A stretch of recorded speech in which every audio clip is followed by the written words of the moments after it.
Welcome back to Kings of the North. Doug Lesmerises and Bill Landis here on this Monday. Landis, a lot of good Northern football to talk about, right? Yeah. Don't we have a lot of good football to talk about? A lot of pretty cool stuff happened this weekend in the North, and It really did. Coaches aren't pushing players in the North either, so That's unfortunate. I mean, because I think we have to start with just the story that is sweeping the sports world. It has jumped from the sports world to the news world. I mean, it's an unfathomable situation, and everybody is talking about it and taking a strong stand against this. So, Bill, I think we have to start with the idea of a multi-million-dollar, two-time national championship college football coach shoving an opposing player during a game. It's the number one story in America right now, justifiably, Bill. And so if everybody else is going to be talking about it, let's just roll the tape, Mike. I'm sure everybody's seen this by now. It's so wild. You will not believe what you see. Oh, there he goes. He shoved him. That's Kirby Smart, the head coach of the Georgia Bulldogs, shoving an opposing player. Here comes the player. Here, I've won 2 national championships. Excuse me, sir.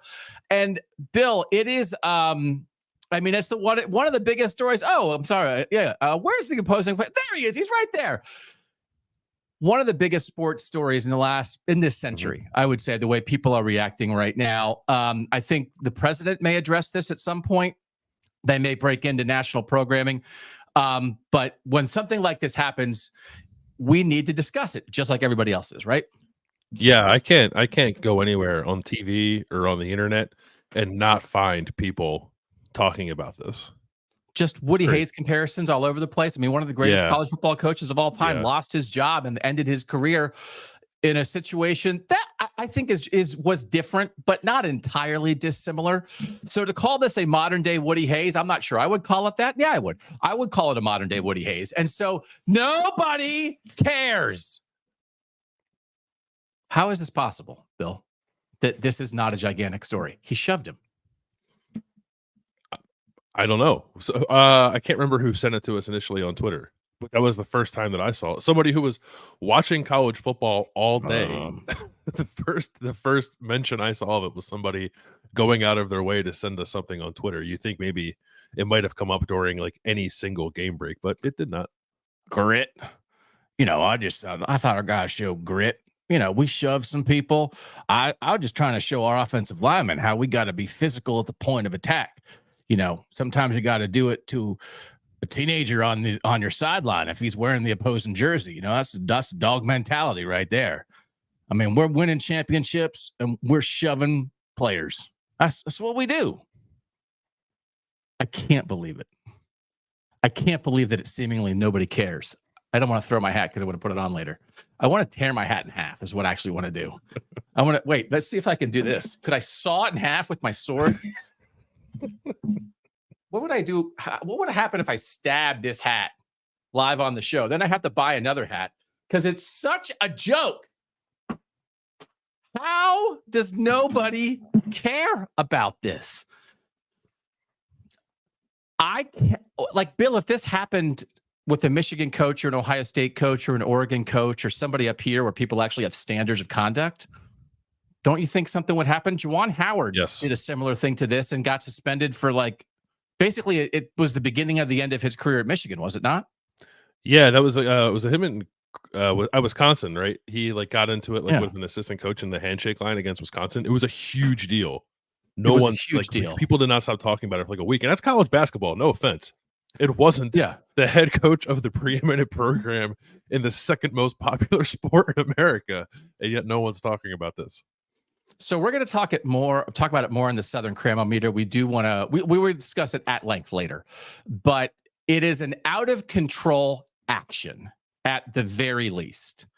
And if you cannot control yourself on the sideline as the multi-million-dollar head coach of an operation in which you are in charge of hundreds of people, if you can't conduct yourself in a manner that allows you to not shove opposing players because you're filled with white-hot rage and you don't know what you're doing, it's not about intent. It's about action. I don't think Kirby Smart set out to shove a Mississippi State player on that play, but it's an out-of-control action, and it has to be dealt with. This is not the action of a normal person. That is not how I'm trying to get somewhere. Somebody's in my path and I'm going to shove them. That is not how people behave. If he had shoved his own player, I think he should be in trouble, Bill. I think he should be in trouble for shoving anybody that hard on the sideline. That it is an opposing player makes it multiple times worse. And if the SEC, if the University of Georgia, if the Georgia Athletic Department, if the national media, if the Southern media, if the Georgia media have any standards of behavior, they will call this out and do something about it. I am not hopeful, but this is not how people conduct themselves. This is not how you go about your business. And if this is who he is, and we already have signs of an out-of-control rogue program off the field, now we have proof of the guy in charge on the field behaving in an out-of-control manner. So I find it indefensible. And people who are defending it, I have no idea what their thought process is. And we have our guy John and some other people who are saying that, like, other people are talking about it and saying, like, verbal warning and a small fine or something. That's crazy to me. I think this is a multiple game suspension. And I know they play Texas this week, but I think it's at least a 1-game suspension and a fine. And whether that comes from the university or the SEC, if they don't act, we're never going to stop destroying them. We're never going to stop anyway. The South can cram it. But this isn't funny. I don't think it's going to rise to that level. I think at most you're going to see a reprimand and a fine. Because the thing, I think part of the reason why this is not a bigger story is because the player from Mississippi State just didn't react to it. He ran away. Like, it didn't escalate into something more when it very much could have. And so you mean like the 20-year-old behaved in a mature fashion? No, yes, exactly. But because that happened and nothing else kind of came from this, people just kind of went about their day, went about the rest of the game. I don't think it'll rise to the level of Kirby Smart getting taken off the sideline for a game. And there are 2 officials right there. At least staring. Well, that's the other thing too. It wasn't penalized. Yeah. What a bunch of incompetent boobs. Everything we say about them, they're worse. It's worse down there than we say. We mock them for being clowns. It's worse. Thank God we cover Northern football. Doesn't mean we're perfect, but we do have standards that we tried to hold each other to. I'm not going to say I hate them. I hate their actions. I hate Georgia's actions. I despise them to my core, their actions. I don't know them as people. I know their actions. Their actions, I loathe. I loathe their behavior. I loathe the way they live their lives. I loathe everything they do. I loathe everything they're about. Maybe they're fine people. The way they behave, I want to throw this water bottle through my window. And if I lived in the South, nobody would care, because that's fine. I was filled with white hot rage. Let's talk about Northern football, where people play good football and also behave as human beings. Teams of the week, I'm going to start with BYU. And the reason I want to start with BYU, Bill, is because everybody had eyeballs on BYU this weekend, and they did not shrink. I am always on alert for teams who don't typically perform at this level, don't have this expectation of success. And as soon as the attention comes, they shrivel because they're not accustomed to it. And there was absolutely an opportunity for BYU to do that. Game day was there. It was homecoming. They start the game against Arizona, and they drive 12 plays for 70 yards, and they got stopped at the 5-yard line on a 4th and 4. And Arizona got the ball and went 11 plays, 95 yards for a touchdown, including a 39-yard pass on 3rd and long to Tetairoa McMillan, their star. And it is absolutely a shrinking opportunity, right? Yep. That's it. You marched, you got stopped. They marched 95. Holy moly. Arizona did not score another touchdown until BYU was ahead 34-13. They absolutely took care of business. I have a comparison for them now. I don't know if this is what everybody is saying, but I have so much respect for how they went about it on Saturday. What's the comparison? They're TCU, and Jake Retzloff is Max Duggan. We've seen this. Max Duggan was not the starting quarterback for TCU. The starter got hurt in week 1. He took over. Jake Retzloff was in a quarterback battle with Gary Bohannon for the entire preseason. He won the job, but it's like you start with a quarterback that's like, it's not necessarily you're 100% sure like this is the guy. And plus, they're both 3 letters that end in U. How about that? That's spooky. I don't even know what the U stands for. So we've seen it in this conference. Yeah. And TCU made the national championship game 2 years ago. And like, was TCU the second best team in the country? I don't know. I don't care. They made the national championship game fair and square. So, and I think a lot of people were waiting all year. And BYU has not even played like TCU is playing down to the wire, saving themselves by a hair every week. But I don't know that people ever like fully believed in TCU. And then it was like, oh, I guess they're in the playoff. Oh, they're in the national championship game. What do you know? I think we could be on that road with BYU, because if you ask me right now who's the best team in the Big 12, I wouldn't say BYU, but you look at their schedule, you look at the way they handle their business. Kalani Sitake is just a rock solid dude leading that program. Like, this might happen. It could happen. I was excited to see a decent amount of like post game coverage of this BYU win, starting to talk about the college football playoff. Like, I think there had been some hesitancy to do that because it was a little hard to wrap your arms around the idea of BYU making that kind of run. And like, listen, like, Arizona's not awesome, but Arizona has been a little bit of a pain in the Big 12, and BYU just handled them, right? So I think it could be real. Like, you know, we're going to do our rankings later. I think quite highly of BYU. So yeah, this doesn't feel fake to me. Like, they are the beneficiaries of some turnovers, right? Like, Arizona turned over about 4 times in this game. I think they have gained the most in terms of EPA off of turnovers this year of any team in the country. So that's a thing, but it's also, that can be like a quality of a team too, right? Doesn't necessarily mean what we're seeing is lying to us. So I think they're for real. I think on both sides of the ball, they're good. They address a lot of their deficiencies in the offseason in a way that I think is yielding results now. And they're getting healthier too. They got both their running backs back in this game, LJ Martin and Hinckley Rapati, and then ran the ball the best they've run it all year. So you combine that with what Jake Retzloff's done, and I think this is a dangerous team. They did also, that's a really good point, that they forced 4 turnovers. They forced turnovers on 2 of the first 3 plays for Arizona in the second half.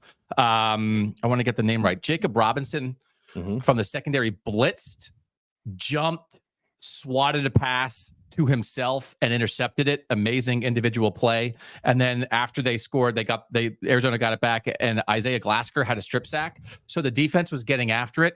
So they did force 4 turnovers, but in the success rate comparison that Parker Fleming at Statso War on Twitter does every week, where you can just see like who did the best job play after play of doing what they were trying to do in a game, and then did they win or not.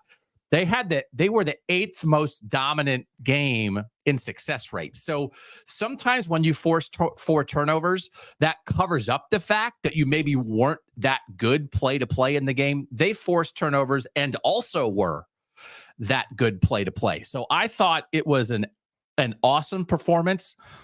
They do a little wrinkle stuff. Like, they threw a touchdown on a receiver pass. Parker Kingston threw a touchdown pass to their running back, LJ Martin. They had tried that against Baylor and it didn't work. And they tried it again and it did work. And again, and they had, after on the next drive, Arizona. So it's like Arizona drives 95 yards and scores. So it's 7-7. Next time Arizona gets the ball, they drive down the field again.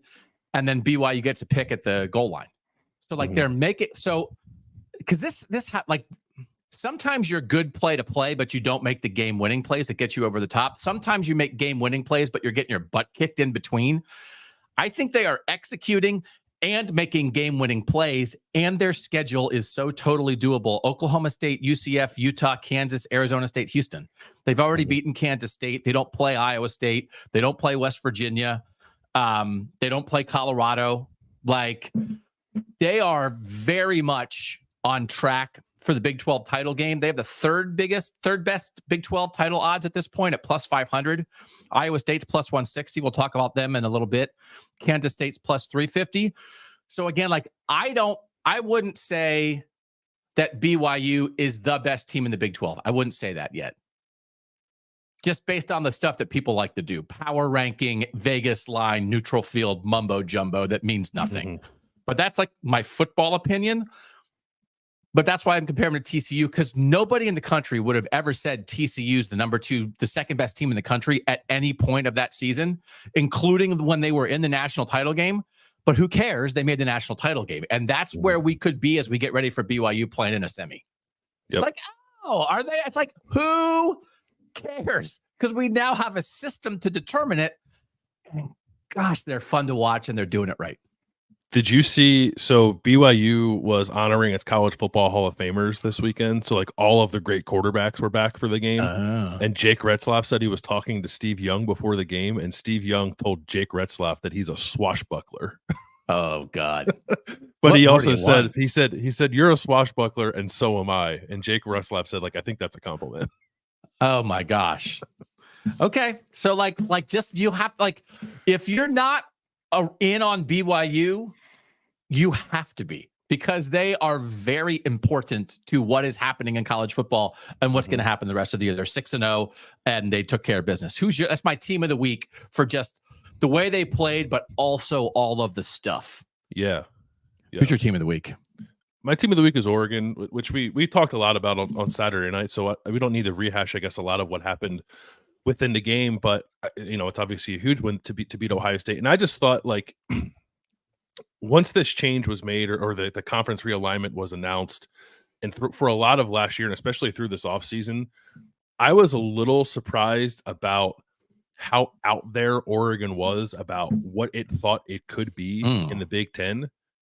And then in its first opportunity to show that, just like checked every single box. Yeah. about what this program is going to mean to this conference. And I just think how much of a presence it's going to have, including starting with like having to now go play at Autzen Stadium, which I think is now legitimately in the conversation for best Big Ten, like home environment, most advantageous Big Ten home environment. I would put it up there with Beaver Stadium and probably Camp Randall, I guess, as the one behind that. That crowd was awesome. I think there was some thought on the Ohio State side of things, maybe not so much from the players because Chip Kelly is at Ohio State and he knows what that place is about, but certainly from Ohio State's fan base, that stadium wasn't going to be much of anything to deal with. And then what, at Ohio State had 5 procedural penalties in that game. I think it very much was something for Ohio State to contend with, and it played well in that environment too. But I think it was a showcase for the stadium, it was a showcase for the Oregon program. That just, again, was like everything it wanted to be, right? It threw skill at Ohio State that Ohio State's not used to seeing in the Big Ten. It threw an environment out there that I think rivals any in the conference, an aggressiveness in big games that I don't think many Big Ten teams tend to play with when they get in these kind of matchup games. And then big players like stepped up, right? Like Dylan Gabriel played his best game. Evan Stewart breaks out. Derek Harmon, I thought, solidified himself as one of the best defensive tackles in college football. And then Oregon's offensive line, which had really been showing progress throughout all the year, and you're wondering to yourself, like, is this real? Is this not? Played an awesome game against a really good defensive front in Ohio State. So it was just like the perfect night for Oregon football, even to win it by a point. Just to win it, I think no matter how it looked, would have gotten them to this point. But for me, it was like a validating night for that program and what it's going to be moving forward in the Big Ten. I saw somebody on social media was saying, like, Josh Connerly, the left tackle, really played a game that elevated him. And that was, I thought, like, their best players played great. Their guys who had talent, maybe hadn't played their best game, and their weak links weren't weak links. Like, everybody rose to the challenge. And, like, when it comes to stadiums and life, it's not always about the size. It's the way you bring the ruckus. So, like, they brought it. And it's good. Like, it's so healthy for the Big Ten. And that's not what Ohio State fans want to hear on this day, but it is so healthy for the Big Ten. Again, we talked about it. If you guys missed it on Saturday, the idea that Ohio State, Penn State, Oregon, one of them will win the Big Ten and get a first round bye, and the other two should be in pretty decent position to host first round games. That is great for the Big Ten. So I think sometimes living up to the hype, right? Yeah. They're not like surprising people, but they also didn't shrink in the moment. So yeah, I think living up to the hype is the right way to put it. And Oregon creates the hype, right? And then yes, and they own it. They own it, but then they backed it up. Yeah. All right. Our next topic is Kirby Smart shoved a player. So, Mike, if we want to show that, in case we have a few more live people in here than we did at the beginning of the show, we just don't want anyone to miss out on this. Georgia head coach Kirby Smart, he's the man in the red visor, grit, and he just shoved a player. So anyway, we just wanted to mention that in case you guys were not aware of it, because it does not seem to be something that enough people in the country are. Oh, excuse me, sir. Oh, nice to meet you, Kirby. That's Kirby Smart. He's the head coach of the Georgia Bulldogs. All right. Oh, wait. Hey, Kirby, nice. I just wanted to say hello. Iowa State. They're the team that I am excited for, Bill. And it's because it continues to be real. And so they're not so. Neil Brown said this about Neil Brown, the West Virginia head coach, about Iowa State coming into the game, said Rocco Becht is operating that Iowa State offense like Brock Purdy used to. So I do think so. If Jake Retzloff is Max Duggan, I think Max Duggan went to New York. He finished second in the Heisman. I think Rocco Becht might be Brock Purdy, which is like, whether that's for here or later, like, I think all of that is real. You talked about it in the preview at West Virginia, which could have been a Viper pit. And again, it's similar to the BYU game. West Virginia marched right down the field and scored to start the game. 14 plays, 75 yards. And it was like, okay. And then Iowa State was like, we got it. So Rocco Becht is the same guy every game. Mm-hmm. He completes like 70% of his passes for 270 yards every single game. And we in the offseason, for people who weren't here back then in the summer, we did like best skill rankings in the North. And it was right quarterback and your 3 skill players. And we had Iowa State second or third. But one of the reasons we had that is because we had Abu Sama as the running back who went nuts in Farmageddon last year. And he has just had a goofy year. But they have now had 3 different running backs be their main guy in a game and win with it. Against West Virginia was Carson Hansen. He, in the first 4 games of the year, had 26 carries for 114 yards in 4 games. And in the last 2 games, he's gone 15 for 97 and 20 for 96. So it's like, oh, Carson Hansen's here. We had previously talked about Jalen Jackson on this show. Jalen Jackson had run for 96 and 107 yards in the last 2 games. He had 12 carries for 19 yards against West Virginia. And they're like, okay, not you. So they didn't run him. Abu Sama against Houston earlier this year had 11 carries for 101 yards. And the last 2 games, he has 10 carries for 23 yards. So they're just like, okay, you don't have it. Who's next? Who's next? And it's working. And then they have Rocco Becht, who's the same successful quarterback every game. And then they have 2 game-breaking receivers. And their defense, we talk like injuries really matter. They really matter. Ohio State has lost its left tackle, Josh Simmons, probably for the year. They're going to have to overcome that. Iowa State had like their top 4 linebackers were all out by the time the West Virginia game started. And then like their 5th best line, or one of their other linebackers, got hurt during the game and only played 9 snaps. They played Rylan Barnes, a second-year walk-on, for 46 snaps. He had 1 career snap before the last 2 weeks, and they played Bo Goodwin, a true freshman, who had played a total of 20 snaps before the last 2 weeks. They played him 38 snaps. So, like, their second and third linebackers through most of the game are 2 guys who basically had never played football before. And Matt Campbell was like, we're good. So, explosive on offense, rock solid on defense, regardless who's there, a rotation at running back, and it is so real, you can't even wrap your head around it. So, and I do think they should be in the top 5, and we'll get to our rankings later. They're 9th. LSU, I keep mixing up the segments because we have specific segments to rip the South, and I just want to do it in every segment. Mm-hmm. LSU moved up 5 spots in the AP poll. They went from 13th to 8th because at home in overtime, they beat an Ole Miss fraud team. LSU, which lost to a 3-loss USC team, is now ranked ahead of undefeated Iowa State, who's won on the road at Iowa and at West Virginia. Matt Campbell would take Brian Kelly out in the back and beat the accent out of him. I can't even imagine what Iowa State would do to LSU. So, like, let's not mess around. You know, the South needs to be worried about Iowa State because Iowa State is playing awesome football on both sides. And, like, it's not the first time we've said this, but they keep doing it, and I'm excited about it. Yeah, the linebacker thing maybe this is the most impressive thing about them. Yeah. With all they've lost, and like that's still they shut down West Virginia's rushing attack, and that is, I mean, that's one of the top 10 defenses in the country, maybe a top 5 defense in the country, and it's playing as shorthanded as a team could possibly play. I think at the linebacker position, it's been really impressive. Are there any walk-ons who want to play? Like that's the linebacker room right now. I'll play, coach. I'll do it.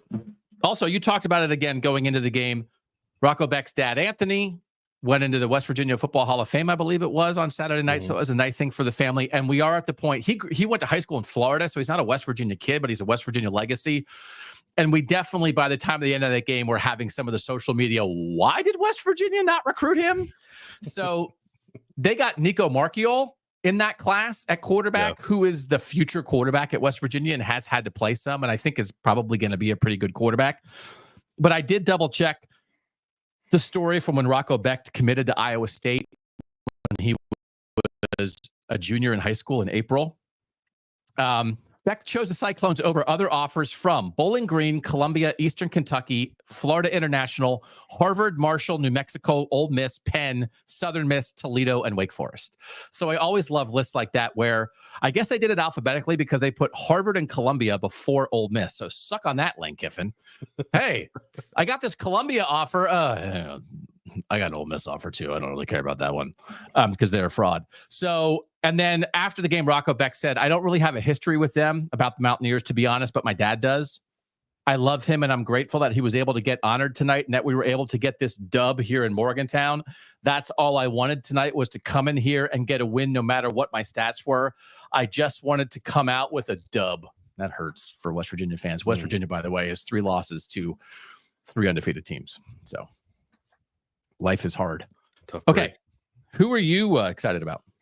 Can I be excited by a team that lost? Is that we permit that? 1,000%. The South does it all the time. The South is excited about Alabama, and they lost to Vanderbilt. So yes, I was excited by what we saw from Purdue in a 50-49 overtime loss to Illinois. Purdue loses because it tries to go for 2 and win the game in the first overtime, which I always respect. And I think that's a good Illinois defense. We talked about the Illinois defense a lot this year. And they went out and put 49 on them with a backup quarterback and the career defensive minded head coach calling the offensive plays. It doesn't really make sense to me. Purdue finished with 536 yards of total offense and averaged almost 10 yards per play, with Ryan Walters just deciding, you know what, I'm going to call the plays this week. So it's bizarre. Like I really cannot comprehend a head coach with no offensive experience speak up deciding that he's going to do that, but it kind of worked like in a way that's like, maybe this is something moving forward for Purdue, which has had an awful season and a lot of things go wrong for it. It found a way to put together a really exciting, compelling offensive performance under the weirdest circumstances possible. You were texting. You said you texted during the game. Is Ryan Walters an offensive genius? They were down 27-3, and they came back. They were getting their doors blown off, and they conjured something. I think maybe by next week, Ryan Walters will have fired everybody else and be the only coach left in the building. The only guy there. Yeah, I mean, he did the nice thing of like shouting out his staff up in the booth and like helping him with some of the looks they were seeing. The thing that actually happened, like in addition to Ryan Walters calling the plays, is that Hudson Card was in concussion protocol, so he couldn't play in this game. So Ryan Brown, who's a redshirt freshman, who I believe was playing in his 4th game, making his first start, he is pretty athletic. He can run. And Purdue basically changed its entire offense to involve more quarterback run game. They established it very early in the game. Illinois, I think, had a hard time handling it. Brett Bielema has said it was one of the more challenging preparations Illinois has had because of how much Purdue ended up changing its offense with Ryan Brown at quarterback. And then he ended up throwing for 297. He rushed for 118. He had 4 total touchdowns, I think it was, 1 rushing and 3 passing. He's played an awesome game. And I don't know what's going to happen with Hudson Card. Like they play on Friday night, so the timeline of the concussion protocol might hold him out again. But I also think if Ryan Brown keeps playing like this, it won't matter whether or not Hudson Card can come back again, because Purdue should not ignore the offensive success it was able to have with Ryan Walters calling the plays and Ryan Brown playing quarterback. So I think maybe it's that too much has already been lost for Purdue to sort of like salvage its season. But that offense looked pretty dangerous and could be pretty pesky if that persists. You know, it's a huge part of being an offensive coordinator, calling plays that your players are good at.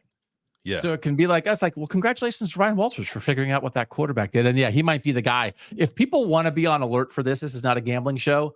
That's Oregon at Purdue on Friday. So off a hugely emotional win late on Saturday night, Oregon has to fly across the country and play at Purdue. That line is 27.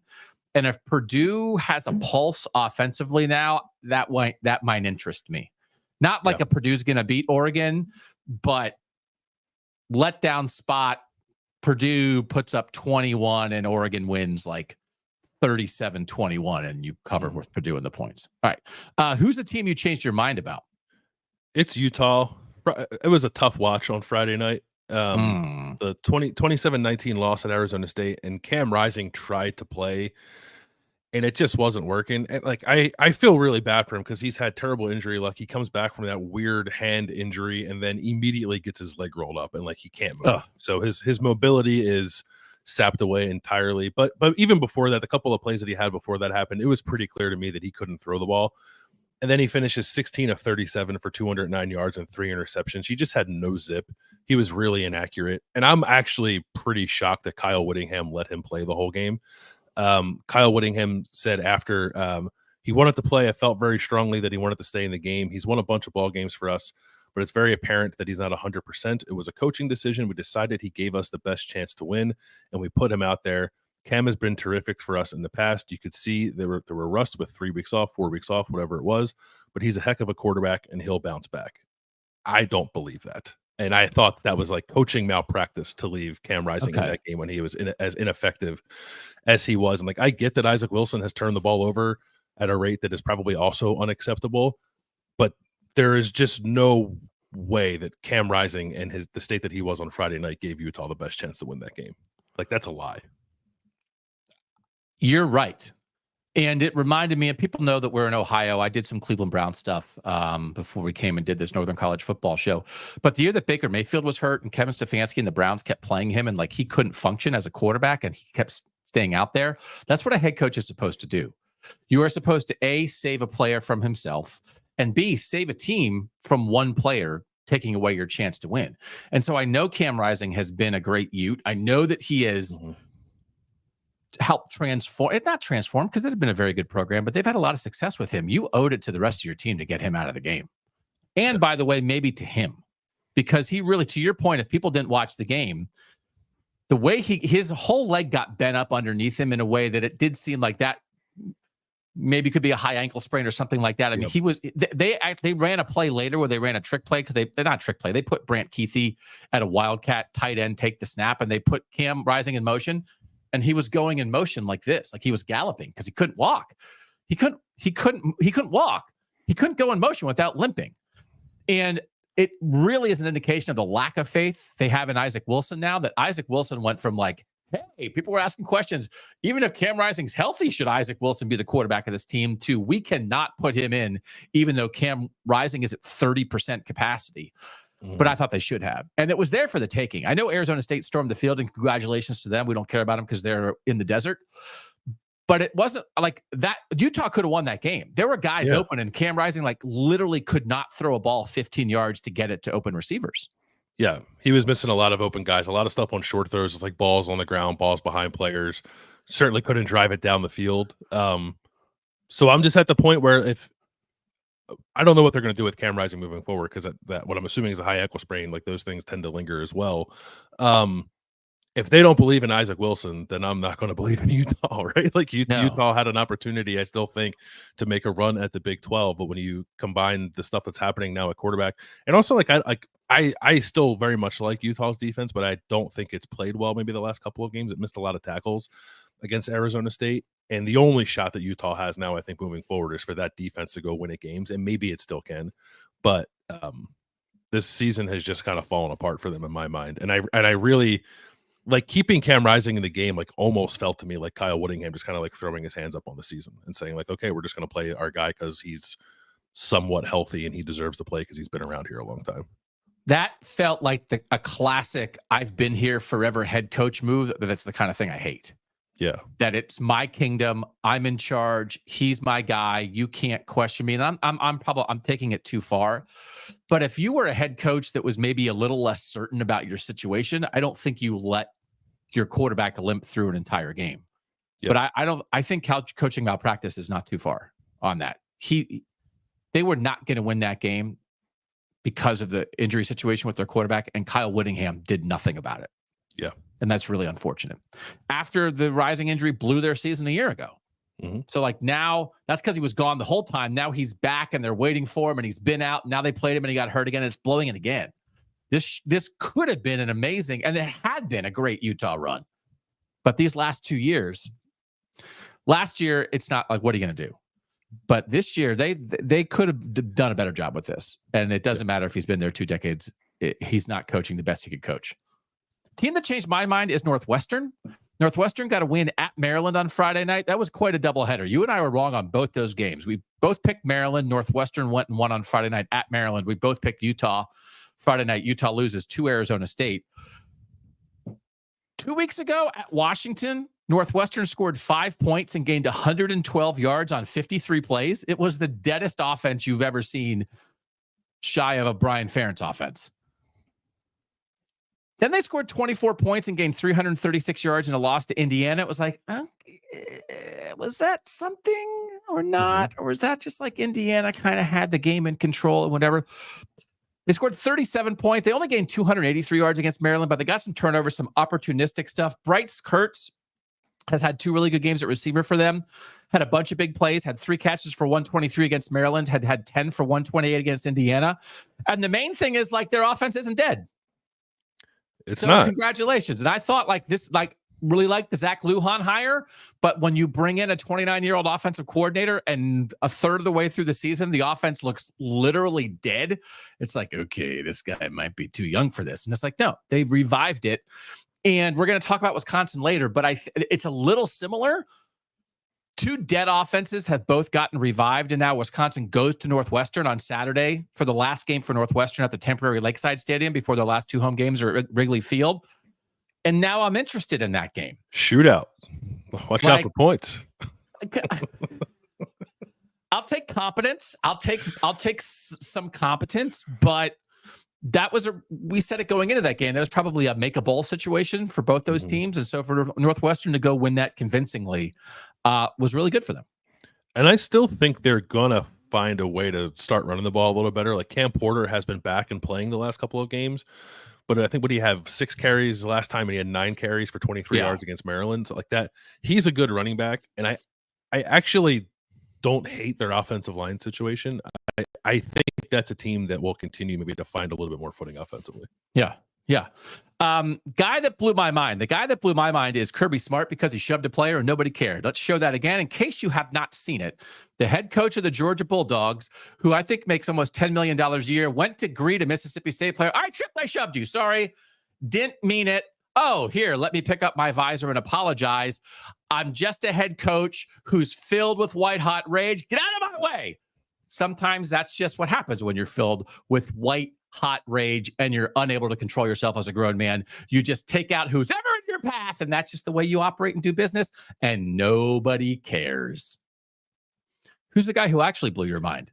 That does blow my mind. Do you want to do, he has your guy up on the screen. Let's do your guy first. Do my first? Yeah. The other guy who blew your mind. So Cade Bell, the Pitt offensive coordinator, another young offensive coordinator hire. This is the yards each game for Pitt, for the 6-0 Pitt Panthers.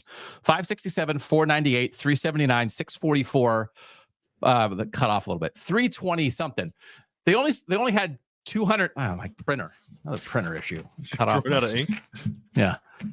They only gained 277 yards in their 17-15 win over Cal. So why am I giving it to Cade Bell this week, right? I was wondering that because I was looking at some stuff as well. It was 570, 498, 379, 644, 520, and then 270. 520. And the answer could be Doug is confused, which probably is what you guessed. And this is what Pitt did in the second half. Punt, interception, interception, punt, punt, punt. They ran 29 plays in the second half and gained 100 yards and scored no points. And barely hung on because Pitt missed a 40-yard field goal in the final 2 minutes. So why am I doing this? Because I'm old and confused. Eli Holston said he played like a freshman. We have been talking about Eli Holstein, their quarterback, living on the edge. His turnover-worthy plays by game this year, 3-4, which is when we were all like, this is a wild ride with Eli Holstein, but it's going to catch up to them. Then 1-0-1 the previous 3 games, and then he had 3 in this game, including 2 that were actually picked. So it was wild. But this is why I picked Cade Bell. In the first play of the second quarter, Pitt had 4th and half a yard from their own 28. Their own 28. And they went for it. Did you see this play? I didn't. They went for it. No. Okay. They're in like a heavy set. There's literally 10 guys in the box for Cal. They have 1 wide receiver to the left, and they have 2 receivers and a tight end tight to the tackle on the right. Okay. Mm-hmm. They move all 3 guys on the right to the left side. So now the tight end's on the left side, and they have 3 receivers split to the left. So Cal moves 3 guys over to cover those 3 receivers, and they still have 8 guys in the box. Okay. So now they run Des Reed, who's a borderline All-American candidate, to the right. The right guard, BJ Williams, smokes his dude. The right tackle, Ryan Baer, smokes his dude. Des Reed hits the hole, and there's nobody there. And he runs 72 yards for a touchdown on 4th and half a yard. And that's how they got 14. They scored 17 in the first half. They didn't score in the second half. And Eli Holstein said after the game that Cade Bell drew that play up on the sideline. And it created a 72-yard touchdown run on a day when their offense couldn't do anything else. So that's why Cade Bell is the guy that blew my mind. Because in their worst game, when the thing they should have been worried about offensively did come back and bite them, Eli Holstein's throwing picks, when they couldn't do what they normally relied upon, first of all, Cade Bell has moved Pat Narduzzi to a point where Pat Narduzzi is going for it on 4th and 1 from his own 28. And then Cade Bell invents a play on the sideline, and it's a 72-yard touchdown that if they don't score there, if they punt there, they lose. The way their offense was working that day, they needed a miracle play on a day when nothing worked, and Cade Bell conjured it. So that's why. Also, the Pitt defense saved them. They had 6 sacks. Narduzzi had kind of been on the defense for not playing well enough. And so the defense saved them too, and then Cade Bell found one thing that worked. Okay, that makes sense. I'm glad we got story. There. Yeah, we got there. We're telling stories. We're telling stories here. I just want Cade Bell and Pat Narduzzi to make a buddy cop movie. Like, it is so like, I'm too old for this stuff. And Cade Bell's like, hey, Pat, can we go for it on 4th down from around 28? Can we go for it? And Nardog's like, fine, we'll go for it. But you better have a play. And then Cade Bell's like, I'll make one up. Boom, touchdown. Pitt 6-0. I thought they were going to blow Cal's doors off, and they did not, because their offense after that play completely shut down. Mm-hmm. But they won. So they're 6-0. It's nice to find a different way to win too if you're Pitt, right? Yeah, it is a good way to find a different way to win. You know what's a good way to try to win sometimes? Shove an opposing player. Maybe it'll hurt him. Maybe he won't be able to play. And then maybe you could shove another player. So here's the thing with Kirby Smart is I at this point, he's thinking, well, that's one guy I shoved. Is there anybody else here that I could shove? So if I were someone in the Georgia building today, he might be in shove mode. Hey, I shoved you. That I would be nervous because he might be filled with white hot rage, just like walking down the hall. And then he's just going to shove somebody and not remember it. So just be careful. Not that people in Athens already weren't having to be careful. just leaving their house, being in the same town with the Georgia football team. But now in the building, the head coach might shove you. Be on alert. Who blew your mind? Tyler Warren, the tight end at Penn State, who had 17 receptions, 244 yards, and a touchdown against USC. He was also 1 of 1 passing for 9 yards and ran the ball once for 4 yards. The 17 receptions tie an FBS single game record for a tight end. The other 2 times it happened were in 1967 when the forward pass was just being invented. In 1982, Tyler Warren did it against USC. James Franklin after the game said, "I've been talking about him being the best tight end in college football, but the reality is he's now part of a conversation as one of the best players in all of college football." And we are going to have a mid-season discussion later in the week about All North and King of the North. And Tyler Warren is very front of mind for me in that conversation because I don't think James Franklin is off base in a season where there are not, in my opinion, any quarterbacks that are blowing people away. And the Heisman conversation has been a lot of Ashton Genty and a lot of Travis Hunter, and deservedly so. And Travis Hunter got hurt Saturday. Like, Tyler Warren should be on the periphery of that conversation. I would say he is the engine for Penn State's offense. They have built the entire thing out of him. I would love to know what a practice looks like for Tyler Warren with all the stuff they have him doing, which included on Saturday, as we noted on KOT and late night, him snapping the ball and then running down the middle of the field and catching a touchdown off of a double pass between Bo Perbula and Drew Aller. He's awesome. He can do everything. I know that Andy Koltonicki has more for him to do. I'd imagine we'll see some pretty cool stuff when Penn State plays Ohio State in a couple of weeks. And if this is a playoff season for Penn State, which it certainly looks like, and that is on the back of improved offensive production and explosivity, Tyler Warren is the guy who's making that happen. I think more than anybody else, more than Drew Aller even. So if you're looking for a guy who like not being talked about nationally enough as like one of the best players in the country, I 100% agree with James Franklin that Tyler Warren is that guy. Good alert for the audience. Wednesday, we will reveal our midseason All North team. I think we're going to go 2 teams, both sides of the ball. Yep. Our 28 teams, and then we will have probably a top 5 for the King of the North, which is our award, which is the Northern Heisman. So voted on by 2 people. Someday we might have a panel. Wouldn't it be good to have a panel someday? Yeah, but we can promise you that the panel will not be 900 people, some of whom sell carpets and don't watch college football. And none of them will be from the South either. So, so watch for that on Wednesday, and we're going to take a quick break. And when we come back, we will get to the actual South Cram-o-Meter and a bunch of other categories talking about every Northern team that played over the weekend. We'll be right back on Kings of the North.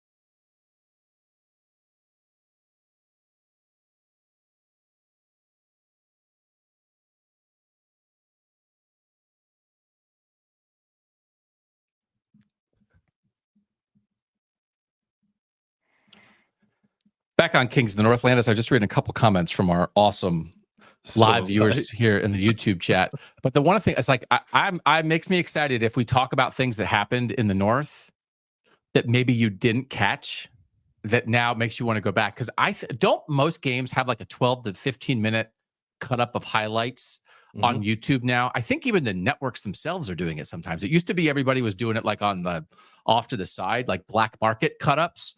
But we understand that you don't have time to watch every single Northern game, but it's fun sometimes to be like, you got to go back and watch this play, right? Yeah, I think most games you can find like 15 to 20 minutes. Yeah.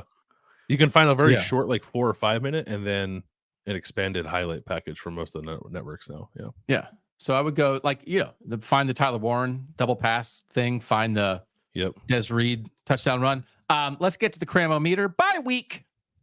Did you see the comment, the Kirby Smart comment we got from Nathan that said if Jeremiah Smith's name was Kirby Smart, the refs would have called him for offensive pass interference?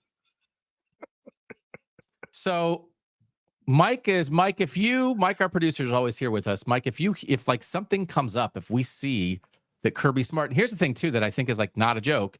Trayshawn Holden, the Oregon receiver, was ejected for spitting on Davis and Igbinosun during the Ohio State Oregon game. Mm-hmm. And he issued a lengthy public apology on social media on Sunday and apologized to his own team, apologized to Ohio State, said he's going to learn from it.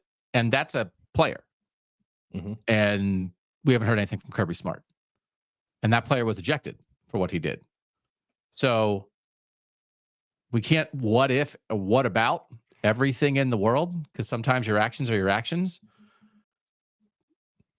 But a player gets ejected for spitting on an opponent and a head coach doesn't get ejected for shoving an opposing player and is silent after the fact. We'll run that clip in a second. Cram-o-Meter, let's show it first. This is 1 to 1,000. How hard can the South cram it based on what happened the previous weekend? Week 1, I'm a bad host. I forgot to do it, but we have been doing it so far since week 2. Week 2, it was an 815. Bill and I each give a rating, and then we combine it. Week 3 was a 975. Week 4 was a 910. Week 5 was a 1200. And then last week was a 1669. So there is a lot. Can you believe how ridiculous Southern football has been this year? It's really it's risen to the occasion with the advent of the Cram-o-Meter, which I really appreciate. Like, I know we like to tell them to cram it and we don't like them, but they've done their part for us, and we have to at least thank them for that. We do have to tip the cap, because we've talked a lot about how, like, with the idea of this show, the North has risen to the challenge. The South has done it as well. As you said, the games they play, the things they do, the way they act. Mike does note nothing on Kirby Smart yet, but Notre Dame just announced, can you believe this, that Ben Morrison, their great corner, is out for the year with a hip injury. Notre Dame has had such terrible injury luck this year. Awful injury luck, yeah. Ben Morrison's a great player. That's really too bad for them. So now we're going to cram it this week based on Kirby Smart shoving a Mississippi State player, based on the fact that Alabama should have lost to South Carolina, except South Carolina wouldn't take it. They recovered the onside kick to keep it alive at the end of the game. They missed the 2-point conversion to tie. They recover the onside kick, and then they can't do anything with it when a field goal would have won it. LSU Ole Miss, everybody thinks it's the game of the year. It hits like 20 points under the total and goes to overtime, and Ole Miss blows it. Tennessee, Florida was a horrible game that Tennessee, formerly in the top 5, was losing at times to a team that like is just waiting for a final reason to fire its head coach. But the main thing to me is that Kirby Smart shoved a player and then acted like he had amnesia about it. Should we run the shove one more time? Or have we done it enough? Oh, wait, here it is. Hey, my name's Kirby. I just want to say hello. I'm sorry. I accidentally shook your hand with my hand into your shoulder. So I am filled with white hot rage. I am paid to coach football and help shape the minds of young men, just not guys on the other team. And by the way, this makes me wish this player had shoved Kirby back, because I will say I am not a violent person, and I have not ever been in a fight in my entire life. Have you ever been in a fight? Not in my adult life, but I used to fight a lot as a kid. Yeah. Okay. Streets of Philly. What are you going to do? You're just walking out to get a soft pretzel and you punch somebody on the way to get a soft pretzel, right? But like, are we not like, if and I'm not saying this is like, hey, I'm just saying like a fact of life. If somebody walked up to me and laid hands on me like that, I would not walk away. Yeah. And the way that Kirby Smart was filled with a white hot rage in that moment, I think if the player had shoved him back, I don't know what Kirby would have done, because he was not a man in control of his faculties at that point. I mean, it does make me glad that the player, by the way, is Michael Van Buren, who is a freshman who played at St. Francis Academy in Baltimore. So he's a teenager. He's a teenager. Yeah, but he's also he's from Baltimore. He's of the North. That's why he's a gentleman. That's our guy. And didn't say anything about it after the game. Was just like, whatever. Like, would not comment. Handled himself like an adult. Mm-hmm. Meanwhile, here's what the highly paid adult had to say when finally, on the 12th question of his post-game conference, when you could hear, and yeah, I'm calling you out, Georgia writers, you could hear the fear in their ridiculous questions about football until somebody, I thought they weren't going to do it, until somebody finally had the gumption to actually ask Kirby Smart about shoving an opposing player during a game. And this is what he said. No, I think the play I was going after Schumann. I was trying to get Schumann's attention. We were trying to change personnel. And I think it's the play they came over on our sideline, and I'm trying to get Schumann's attention. But no, I don't really remember it.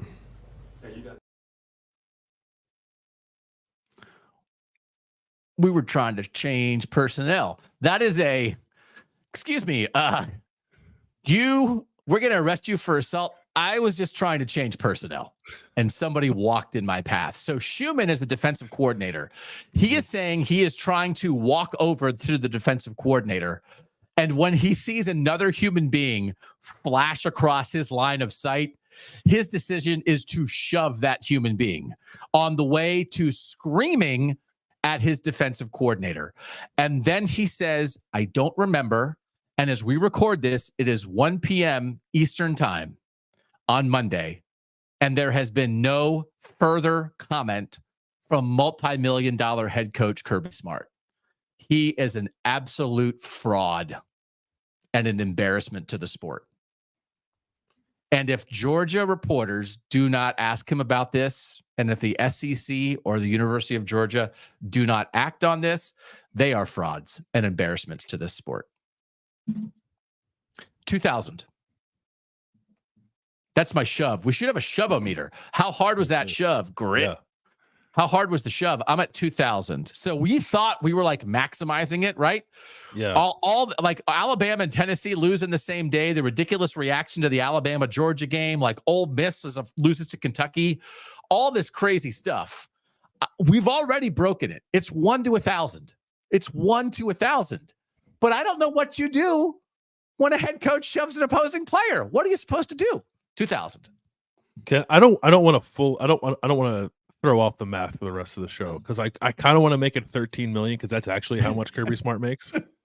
Oh, but you're allowed to. Okay. We'll just have to. Mike is going to have to fit it in the graphic. And in week 7, it was whatever is going to be 6.7 million because that was 2,000 plus 13 million divided by 2. So okay, 6.6. Okay, so 13 million. All right, so we'll note that. Am I making too big a deal of this? Be honest. No, I don't think so. Kirby has spoken. Mike, you want to jump in? Kirby has spoken. Yeah, I believe so. This is according to an article from The Athletic that was written by Seth Emerson 9 minutes ago. Okay. Kirby Smart spoke to Mississippi State quarterback Michael Van Buren on Sunday, a day after Smart shoved the quarterback. Let me fast forward through the article here. He said, after you guys said that in the press conference, I went back and watched it and didn't even realize I'd ran into him, Smart said. But I reached out to Lebby that night and talked to him, and he said the kid was great. And yesterday I talked to Mike and told him I didn't have any intentions or ill will towards him at all. Then he went on to say, if you've ever been on a sideline during a game, it's pandemonium. It's really pandemonium when you start to change personnel and you only have 3 or 4 seconds to do it. And we were bad off in bad personnel grouping against an empty set that we actually messed up the week before. I was trying to get Schoonmaker to get that changed, but I reached out to the kid. He was great. He's a really good player. He's going to be a really good player in this league, and he played really well against us. And that's why we've had a rash of head coaches shoving opposing players because sidelines are pandemonium. It happens every week, Landis. I mean, it's just so crazy down there. You can't figure out who you're shoving and who you're not shoving. It's just ball. It's the Georgia way. Do you know what word, 2 words don't appear in this story? Sorry or apologize. How about suspension and fine? No. How about those words? Okay. Well, That's just how that's dog mentality. That's doing it dog style. Hey, it's pandemonium. Anything goes. How can you root for that team? I feel bad for, I mean, like, if that's your team, sometimes you're born into it, whatever, like, you choose that. That's the team you choose. That's your team. That's your coach. That's your guy. That's not a rational human being. So, okay, I get it. We understand it's not shopping at the grocery store and shoving somebody. It's football. We understand that it's a physical, violent contact sport, but that is beyond the pay. That's like not within the realm of normal behavior. So, like, guys run into sidelines all the time, and they are not expecting to be shoved on the sideline. I can't believe they didn't call a penalty. You can't be. Why are we afraid of Kirby Smart? Why are officials afraid of Kirby Smart? Why are announcers afraid of Kirby Smart? Why are reporters afraid of Kirby Smart? Why is the administration afraid of Kirby Smart? Why is the SEC afraid of Kirby Smart? That's how we get in trouble. And we've seen it happen. That's what happened in a very different way. Kirk Ferentz never shoved anybody. But all the problems that Iowa had with Brian Ferentz and other things off the field that were very serious is because you live in fear of a head coach, and you can't live in fear of a head coach. You have to live with the consequences. You have to believe in everything else that you're about. And that obviously the head coach really matters. But if you turn over the entire program to one man and whatever he does goes, that's a danger zone. And that feels like that's where George is. Doesn't it feel like that's where George is? Yeah, it does.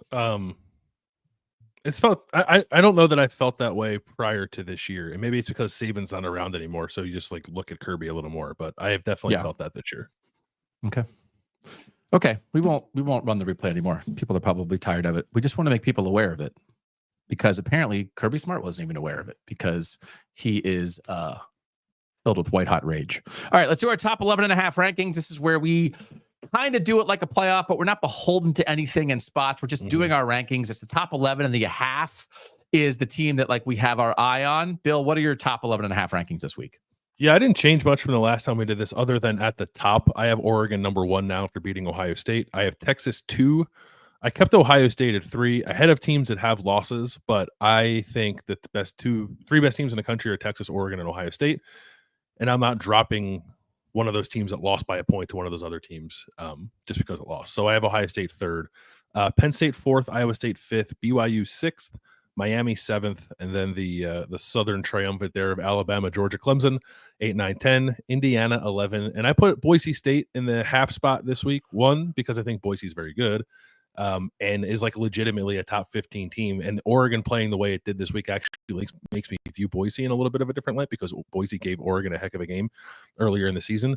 But I also want Boise on here because it's not this week, it's a week after. But I want to get people ready and prepared for Friday night, October 25th, Boise State at UNLV in the G5 game of the year.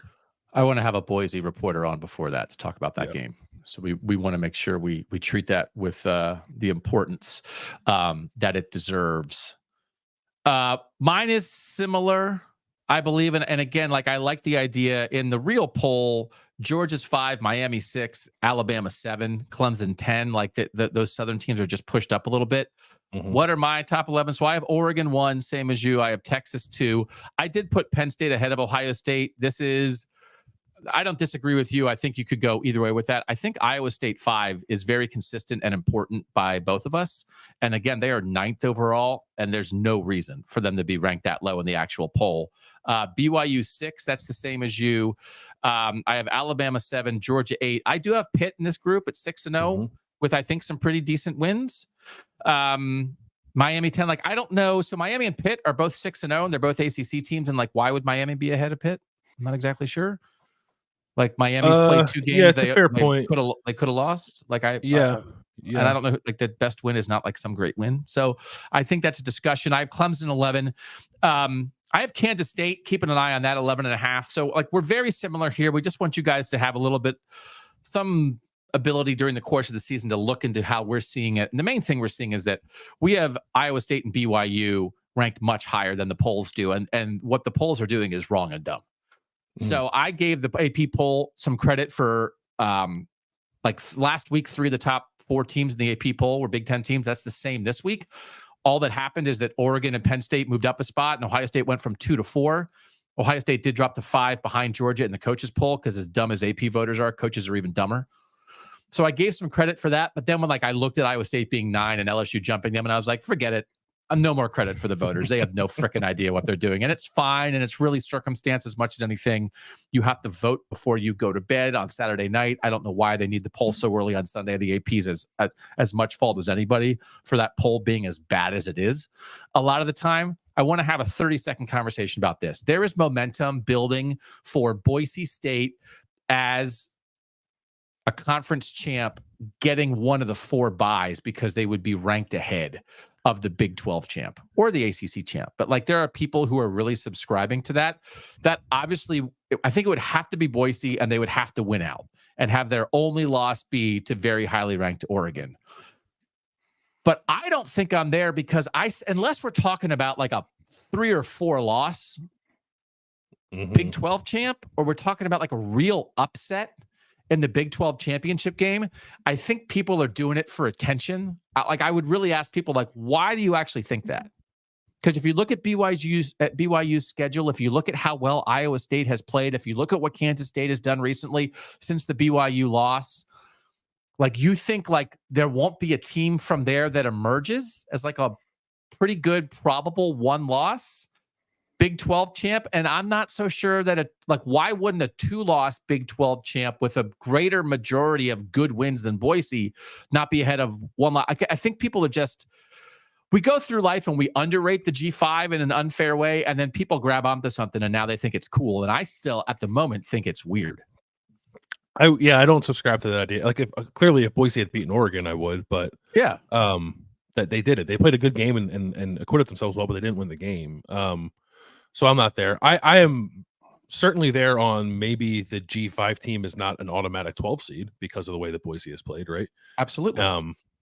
And maybe that could even, I don't know if that means Boise moving up as far as it would need to move up to get a home playoff game, but wouldn't it be awesome to see an SEC team have to go play on the blue turf out in Boise? That'd be great.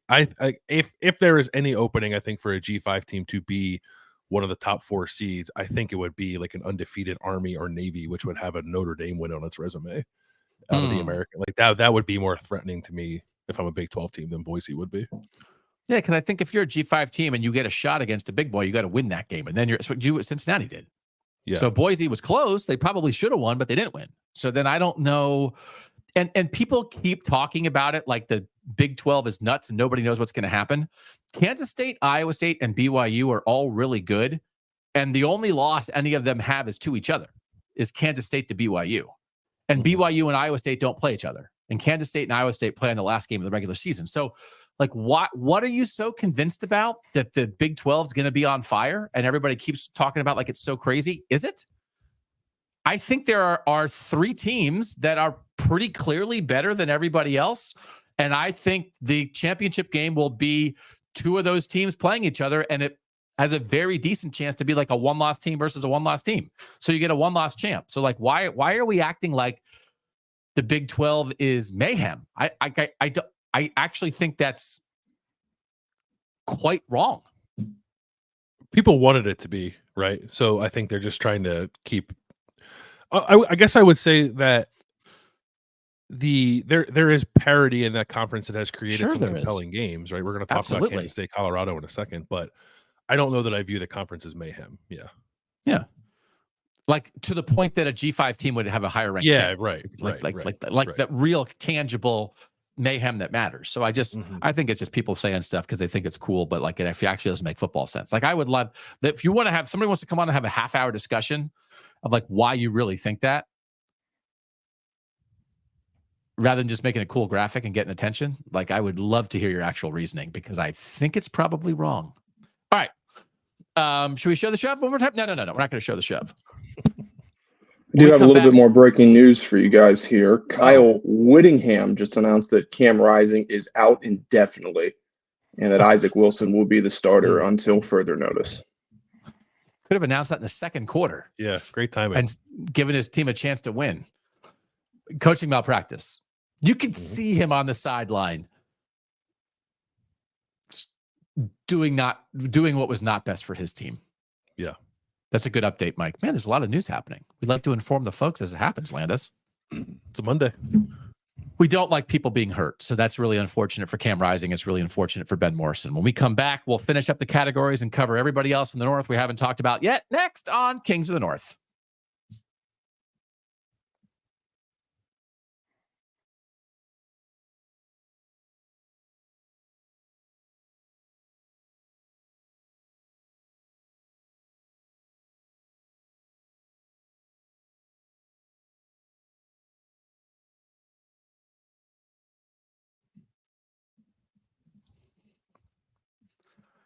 Doug and Bill back on KOTN. If you want to give us a thumbs up, that's really helpful. I think it helps the algorithm. Bill, is that a thing? If you thumb it? Algorithms are a real thing, yeah. And I would bet that giving the video a like would help with the algorithm. Yeah. If you want to subscribe so you don't miss anything, that would be awesome. Mm-hmm. If you want to tell a friend, that would be awesome. We do this Monday through Thursday live at noon Eastern. We do a Saturday night show live at 11 p.m. Eastern, and we have a Friday morning betting show where we hit on both picks this week. So we started with a $5,000 bankroll on that show of real money that we bet, and we are up to $6,800 on that bankroll. So we're almost $2,000 up 7 weeks in. We're 5-2 in our real money $500 bets. Was there a will Kirby Smart shove a player yes or no prop bet that you guys jumped on? Or ask, I would love to have a relationship with a betting outlet so that we could help pick ideas like that, who will be the next person that Kirby Smart shoves would be a good one. Too. Yeah. Human probably is on the list. The way he was child on the way to the grocery store because the child was in his way. Yeah, trying to get Chips Ahoy. Okay. Game that I was glad I saw. So our plan for the Tuesday show is to have reporters from Nebraska, Iowa State, and Kansas State on the show. We definitely, at the very least, are going to have Kansas State because I actually just already did the interview. So I'm not going to spend as much time on Kansas State, Colorado. This deserves a lot of time. Yeah. Because it was the late game on Saturday night, and it was awesome. But if you didn't see it, the bottom line is that Kansas State has not won on the road in the Big 12, and they gave up the go-ahead score with 3 minutes and 12 seconds left, and then scored in 3 plays to take the lead again in such an important way. And it was a great test for Avery Johnson. They missed a throw on first down. On second down, they ran a real nice little jet sweep action the opposite way. They got DJ Giddens wide open from the flat for a 35-yard game. And then Avery Johnson kind of went back to the play they had missed on and hit a 50-yard deep ball down the side to Jace Brown, who boxed out the corner perfectly and scored a touchdown. And it was unbelievable. Then they got a pick on Shadur Sanders to end the game and wipe out that drive. The really unfortunate thing about this is that Travis Hunter got hurt. He left the game with right shoulder pain when the game was 7-7, in the second quarter, and came back to the sideline, but did not come back in the game. Deion Sanders said afterward there was no discussion about putting him back in, did not have any more of an update on Saturday. As we stand here now, I don't think there's any more of an update on Monday. Awful. So it really hurt Colorado's chances because they had a bunch of other receiver injuries. Jimmy Horn got hurt in that game. Omarion Miller got hurt in that game. But just how good Travis Hunter is, how rare he is, how much he matters to Colorado, and how awesome he has been to watch this year. That's terrible. So I hope that guy can still keep playing and keep his Heisman campaign alive and let us watch him play ball. It was encouraging that he came back to the sideline at least, and didn't really seem to have anything sort of brace-wise on him. So hopefully that means he won't be out long. But yeah, this game was great. Shadur and Avery Johnson, I thought, put on a little bit of a show. And you saw Avery Johnson do the Deion dance, right? No, tell me. His first touchdown, they went for it was a 4th and goal from the 4, I think, and he jet ripped as he was going into the end zone and barely got there. And then he popped up and he did the Deion shuffle. And for real? And then when Jace Brown scored the game-winning touchdown, he was mean mugging the Colorado celebrity section on the sideline. For real? Kansas State had some juice to it in this game. Kansas State literally has not won a Big 12 road game in 17 years, and they finally did. They were dancing and mugging. Carmelo Anthony was there. I think Kevin Durant was there. Russell Westbrook was there. Everybody was there. Shadur is, I still think, somehow possibly underrated because he's famous for being famous, maybe even more so than he's famous for being awesome. He was 34 of 40 for 388 yards and 3 touchdowns. He completed throw to Omarion Miller in the third quarter. It was the third quarter, fourth quarter, the 51-yard bomb down the sideline. My goodness, he uncorked that. He is crazy good. 16 straight completions at one point, school record, and it was broken because he hit a guy in the hands of the 2-yard line, and the guy dropped it. So he is going to be starting in the NFL next year as a rookie. I think they were talking in the broadcast a little bit about the Raiders and stuff like that. And it's like, okay, like who is not signing up for Shedeur Sanders reinvigorating the Vegas Raiders? My God, that would be awesome. But in the meantime, it's great ball here. And to your point about Avery Johnson, was not throwing the ball that well, had a second straight game of throwing for at least 200 yards, took a big hit, delivering a good throw, and left and went to the locker room and then came back. That first touchdown you talked about, it was 4th and 4 from the 8, totally unblocked blitzer, and he just scrambles the other way and gets in. And like a lot of guys would have gotten sacked there. So like you can see, and then DJ Giddens is an absolute monster. Second straight game over 180 rushing yards, like just a maniac to build an offense around. And great game. And now Kansas State goes to West Virginia this week. So like it doesn't stop, brother. Like the tests continue. They had a tough one at Tulane. They went and got blitzed at BYU for their only loss, but like this was just really high level, like fun football where both teams made plays down the stretch, and like it's so good for the Big 12. And I almost picked Colorado as the team that excited me, like another team in a loss, because like that's a good football team. They are much improved. I thought that was like, I know they didn't win the game and could have made a play or two more to win it, but they're solid on both sides of the ball. The redshirt freshman who replaced Travis Hunter when he got hurt, Colton Hood, made a pick on a 4th and 6 throw by Avery Johnson that set up the go-ahead score at the end of the game. So it's again, like people are making plays. Like, it was Avery Johnson. I think the throw wasn't great and it got tipped or whatever, but it's like then Colorado made a play, and then, like it was just, but then when he got the ball back, Avery Johnson made a couple plays. So really good football. What's the game that you were glad you saw? It was Iowa-Washington, which wasn't super competitive, but it was a 40-16 win for Iowa. And I was just glad to see that Iowa is still Iowa after the game at Ohio State, right? Like, I think there were some people questioning, like, okay, exactly how good is this team? And I think the defense is very much for real. Caleb Johnson is very much for real. He scored 3 times in this game. He got going again after Ohio State kind of shut him down. And as we talked about on Saturday, Iowa is very capable of winning the way it needs to win, which is good defense, explosive rushing plays, good special teams, and it was on full display. So Kirk Ferentz got his 200th win at Iowa, which he didn't really seem to care much about, but it's a nice marker for him, obviously. But I just wanted to be sure I was tuned into that game to make sure what I thought about Iowa before the Ohio State game was still true coming out of the Ohio State game, and I think that it is. Like, clearly limited throwing the ball. They even put Brendan Sullivan in the game, and he like made a crazy decision late in the game that like he tried to throw a ball as he was falling to the ground, like over his head to the sideline. So maybe that's why he doesn't play more. But good defense, good rushing attack, good special teams is the Iowa way, and they did it against Washington with a 40-16 win. Washington shooting itself in the foot still a little bit. It was also Washington, I think, reverting to what it was prior to its win against Michigan, which is they got a field goal blocked. Got into the red zone 4 times and I think scored 3 of them, but only scored 2 touchdowns. So they're like, okay, they've been at 50% touchdown percentage in a red zone all year, and we're 50% in this game too. So it's just, it's a team that it made a lot of winning football plays to beat Michigan, but on the season just has not made enough of them. And that's why they have more losses than they should. All right. What was the game that kind of bored you? Notre Dame, Stanford. It was just like a crock potting, right? Like a slow, low and slow. We're going to beat you by 7 touchdowns. Yeah, but you definitely are not using crock potting in a derisive manner, right? No. It's just it wasn't a game.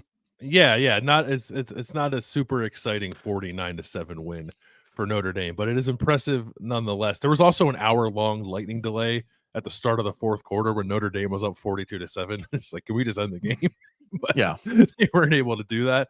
But Riley Leonard threw it a little bit. So like that's a thing I think for Notre Dame fans to kind of grab a hold of and be excited about. He had 4 total touchdowns, 3 of them were passing. He was pretty good on some RPOs, just like kind of ripping some slants, couple for touchdowns. He hit Bo Collins later in the game on a big ball down the middle of the field. Notre Dame ran it well again, a little more by committee. It didn't have to run Riley Leonard 14 times to be an effective rushing team, which is also an encouraging development. So, I mean, the Ben Morrison injury aside, and Notre Dame certainly is banged up, but it does feel like week after week, Notre Dame is starting to figure some stuff out after that Northern Illinois game. I hope it's not too many injuries to allow them to be the team they want to be. The game that kind of bored me was Syracuse-NC State, because Syracuse was kind of normal. And I think they probably liked boring. Kyle McCord had 0 turnover-worthy plays for only the second time this year. He did have 3 big-time throws. Kyle McCord has 21 big-time throws by PFF metrics on the year. That is the most in the country. He has 11 turnover-worthy plays. That is only tied for 6th. So I've like talking about, you got to watch Syracuse. They're doing this. They're doing that. This one, they scored 3 touchdowns on 4 drives in the middle of the game, like a good, solid football team would. They got up 24-7. You know, NC State scored a couple times at the end of the game and came back a little bit, but it was a nice, solid 24-17 win. McCord, 31 of 42 for 346 and 2 scores. Like, that qualifies as boring for him. Crazy stats, crazy good. LaQuint Allen ran for 91 carries on 21 yards. And so they just took care of business. And now Syracuse and Pitt are both off this week, so they can get ready for the Thursday night showdown in 2 weeks that you and I are planning to go to. Yeah, I knew Syracuse is off. I wasn't sure if Pitt was off. So that's good. I'm glad that they're both. We're going to get a 2-week build-up for the Syracuse offense and the Pitt offense to figure out how they want to do their business on a Thursday night. Yeah, I'm down for that. Yeah. So this is just like, you know, they kind of needed a game like this. So I think they'll have a lot of confidence going into that game at Pitt. All right, team with a question for you. It is Maryland, which we discussed earlier, lost to Northwestern. I said on Thursday going into the game that Maryland was looking to avoid going 0-3 in the Big Ten for the first time since 2015. That obviously did not happen. And Maryland seems like it's a little lost right now, because we did not know this going into the game. Mike Locksley took over play calling duty from offensive coordinator Josh Gaddis and made it sound like he just didn't like the way that Josh Gaddis was calling games. It sounded like Maryland hadn't been playing all that poorly. But he did not like the way that Josh Gaddis was calling games, thought he could do it better. So he took the sticks in this game against Northwestern. Maryland rushed for 59 yards, had 1 passing touchdown, and turned the ball over 4 times. Mike Locksley said, "It didn't work as well as we would have liked to see it work today, but we showed glimpses of what it can be." Okay. I disagree. So, I just don't. They're in a bad spot. I don't think like Mike Locksley doing that is a reflection, obviously, of him thinking things aren't going great for that program. I don't think they're as good defensively as I thought they'd be this year. I don't think they're as good on the offensive line as they hope to be this year. And now the offense is very much in flux with a change in play caller. So I thought Maryland might have avoided a downslide, and I think you were kind of on that path too. But now I think we're back on this is going to be a bottoming out perhaps for Maryland under Mike Locksley. And it's year 6 too, which like I think it does start to raise questions about Mike Locksley, but I also think he just signed a like major extension, right? So I don't know that he's going anywhere, but I wouldn't necessarily be enthused about the direction of things. I mean, I'm not there at all. What are they like? Aren't they 8-5 the last 3 years? Like I think he's been. Yeah, but they're like 2-8 in the Big Ten in their last 10 games. I am including 2 losses to Northwestern. I would be more on like kind of where we were with Pat Narduzzi this year. Now Pitt's success was greater, but like it feels like it's gonna be a bad year. And he kind of made it sound like he's gonna keep the play calling duties? It didn't sound like a one-time thing, right? No. I would give them a mulligan for this year. I think it is gonna be a mulligan year. Yes. This is one of those you topped it into the weeds. So you got to go look for your ball in the bush, look for 15 minutes, take it as a mulligan, and then drive it again next year, maybe with MJ Morris, although it's not Billy Edwards' fault. As we've been talking about, he's played pretty well at quarterbacks. And Ty Felton is crazy. Ty Felton's putting up ridiculous numbers at receiver, and Caden Prather's a pretty good receiver. Like, they have some pieces. So, and I'd imagine neither one of those guys was 100% in that game against Northwestern either. Because you talked about like they were out. You played the game, like he was playing the game. There's 3 injured guys, 2 are ready to play. Yeah, they were the 2. And then they were Caden, their 2 best receivers. So that was good. Yeah. So, but it might be a lost year. I think this might be a lost year for Maryland. The team of the question for me is injury related. It's Rutgers. You and I were talking about this during the Wisconsin-Rutgers game on Saturday, texting each other like, hey, Wisconsin's offense is kind of rounding into form. And you said, like, Rutgers doesn't have its 5 best defensive players. So Tyrene Powell, the linebacker, and Robert Longerbeam, who had made like a huge play earlier in the year, the corner, they were scratched prior to kickoff. Flip Dixon, the safety, and Aaron Lewis, the defensive end, got hurt during the game, and they lost Mohamed Toure before the season for the year. Mm-hmm. One of the reasons people, including both of us, were very high on Rutgers coming into this year was because of all their returning production, especially on defense. And now all their best guys are hurt. So we don't have an update as we record this right this second of how serious any of those are.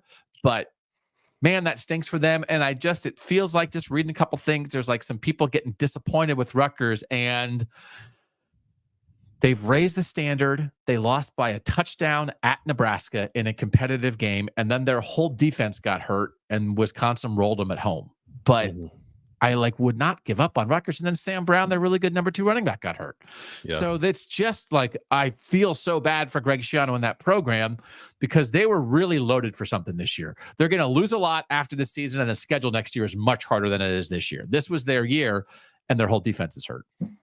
Those 5 guys that you named are, I think, 5 of their 6 best players overall, right? Kyle Monangai is their best player, but then you go to those 5 defensive players. And Rutgers, for everything that Greg Schiano has done, is just, it's not built to sustain. No. I mean, I don't know that any team is built to sustain losing that many defensive starters, but especially a place like Rutgers. So just, they had an opportunity and things have not gone their way. Can they get healthy enough to still be competitive is the question, right? All right. Those are our categories. We have a couple of the teams, 6 other teams we haven't mentioned yet from the North. We want to mention every Northern team that played every Monday. Ohio State, Bill, what you got? It's all about left tackle Josh Simmons being out, we assume, for the year, and what Ohio State's going to do from here.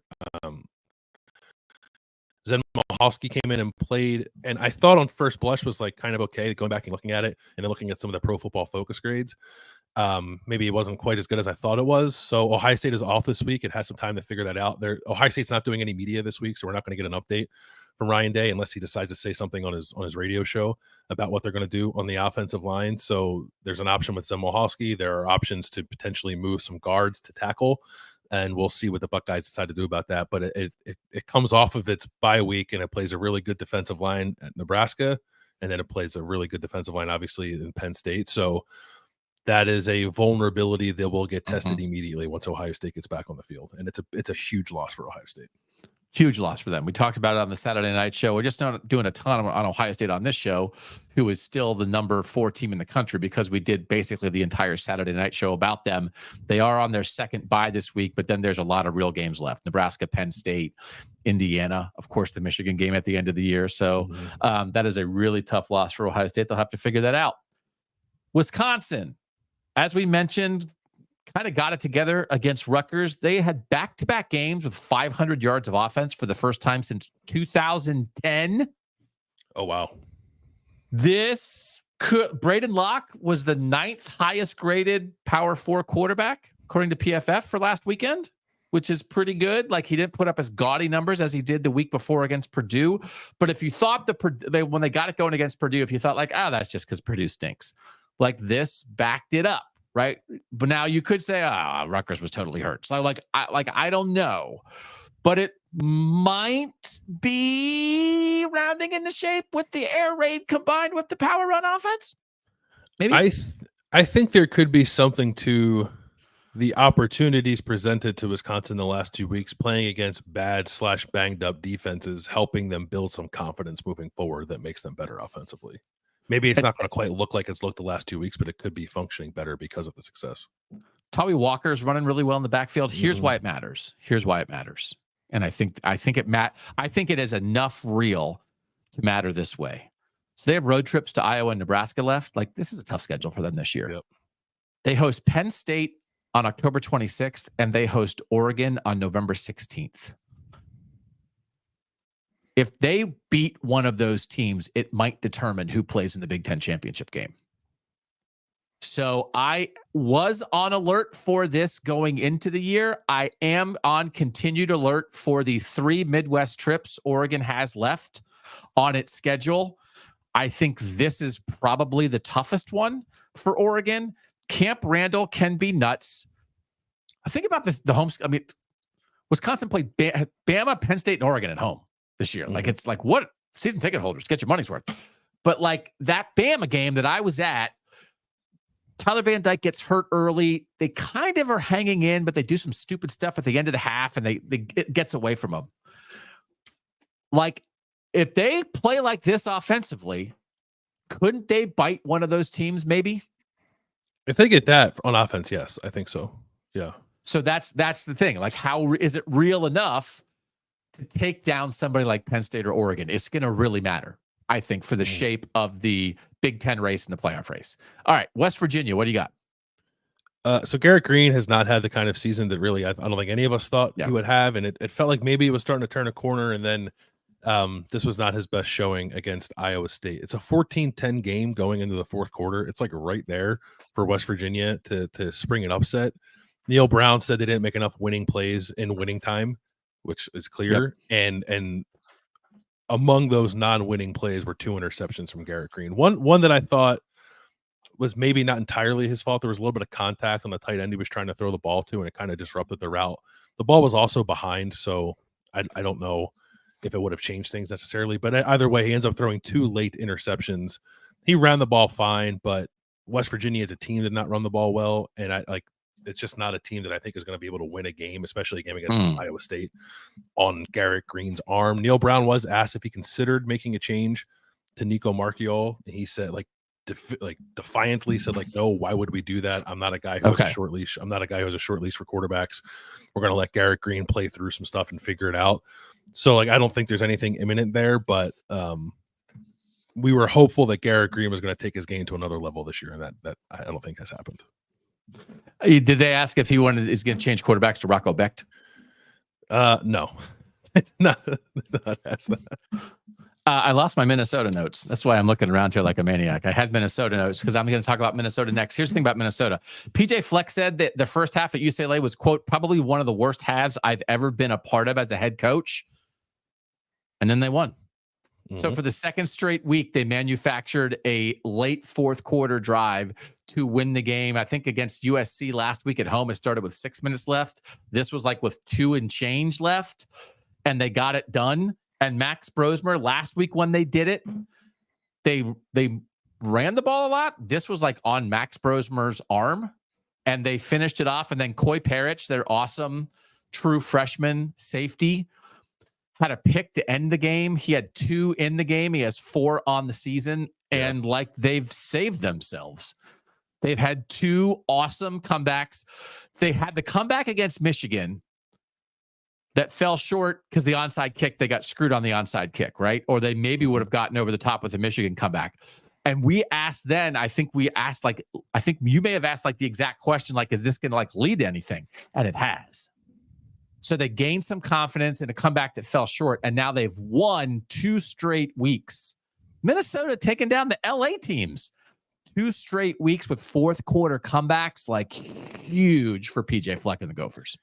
Yep, they're showing something like that. This is another team I thought maybe was staring down the barrel of a lost season, and saved it. I don't think they are now. Yeah, absolutely saved it. Cincinnati, what do you got? So Cincinnati's 4-2. Yeah, they are. With its 2 losses coming to 2 teams that are a combined 11-1 by a combined 2 points. Yep. They're solid. It was a pretty good win at UCF. They won 19-13, but it probably should have won by more. Brendan Sorsby threw 2 red zone interceptions in the first half, and then he was nails in the second half. He was 12 of 13 for 120 yards and a game-winning touchdown with 6:32 left. A touchdown with 6:32 left that made it a 2-score game. That was effectively a game-winning touchdown. And he was 9 of 11 on third down for 93 yards and a touchdown. Just very, very encouraging clutch performance from a quarterback that we thought was going to be pretty good coming into the year. And Cincinnati is just finding ways to win games even when its offense isn't clicking. So I was very much out on Scott Satterfield, and maybe I don't know, maybe long term I still am. But Cincinnati fans were out too. Yeah. This has been a pretty promising season, and they're mad. They're not 6-0. They should be 6. They should be 6-0. They blew it against Pitt. and had an opportunity to beat Texas Tech, and they didn't get it done. Right. So they got some kicking stuff still to figure out. Nathan Hawks missed a field goal, missed an extra point in this game. And kicking is part of the reason why they are not 6-0. So they're not a perfect team, but it is a team that is flying under the radar. I think probably a little more than it should be given what it's done so far this year. Like Big 12 race, they only have one loss in the Big 12. Like and this is one of those where it's like, I don't know what's going to happen. It's like, okay, do you think Cincinnati's going to win the Big 12? It's like, okay, then Cincinnati versus Boise State for the 4 spot, right? Okay. So that's not where I am right now, but Cincinnati can beat somebody. Cincinnati can go beat some good teams. So, well said about reminding people how good Cincinnati's playing this year. The last team is Illinois, who almost blew it against a hopeless team whose defensive-minded head coach was calling offensive plays.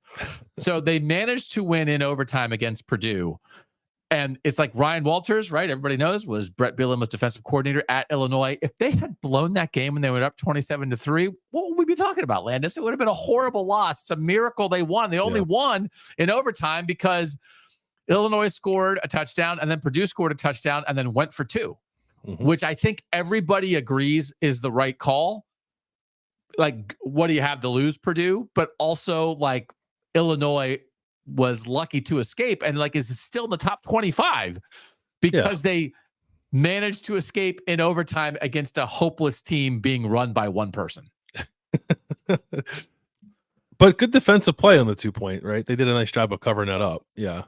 Like made what after a complete defensive collapse in the no second defensive half. plays. They made one defensive play when it mattered most. Yeah.